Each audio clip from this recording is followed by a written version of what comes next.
Assalamualaikum warahmatullahi wabarakatuh. Perkenalkan, nama saya Mikhail Trisaputra Anandewalase. Di sini saya akan membuat tugas mengenai penjelasan tentang sistem pendidikan nasional di Indonesia. Nah, sesuai dengan instruksi dari tugas, di sini saya akan membahas 3 pembahasan, yaitu eh,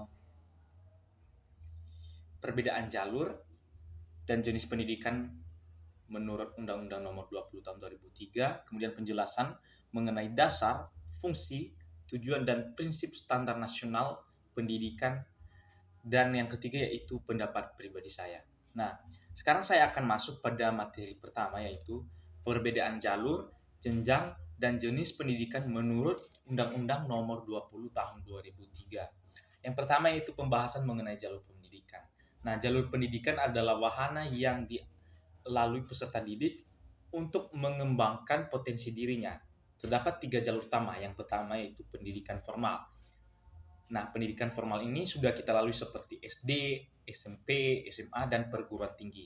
Tujuannya itu untuk membesarkan peluang dalam mencari pekerjaan di masa yang akan mendatang. Kemudian yaitu ada juga pendidikan non formal sebagai pelengkap atau pengganti pendidikan formal. Misalnya kursus, pelatihan, atau PKMB, pusat kegiatan belajar masyarakat. Kemudian yaitu pendidikan informal. Ini juga berlangsung dalam keluarga dan lingkungan, seperti pendidikan moral, agama, dan keterampilan sehari-hari. Kemudian yaitu ada jenjang pendidikan. Jenjang pendidikan adalah tahapan pendidikan yang berkelanjutan berdasarkan perkembangan peserta didik, kemampuan, dan materi pembelajaran.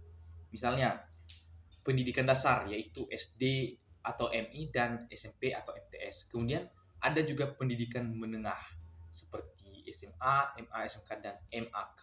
Nah, ada juga pendidikan tinggi seperti yang sedang saya lalui saat ini, itu berstatus sebagai mahasiswa, di mana ada diploma, sarjana, magister, doktor, dan juga profesi atau profesor. Kemudian yaitu jenis pendidikan. Jenis pendidikan adalah kelompok yang didasarkan pada kekhususan tujuan.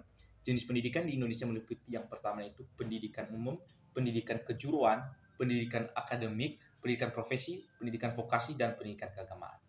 Kemudian itu dasar, fungsi, tujuan, dan prinsip standar nasional pendidikan atau SMP.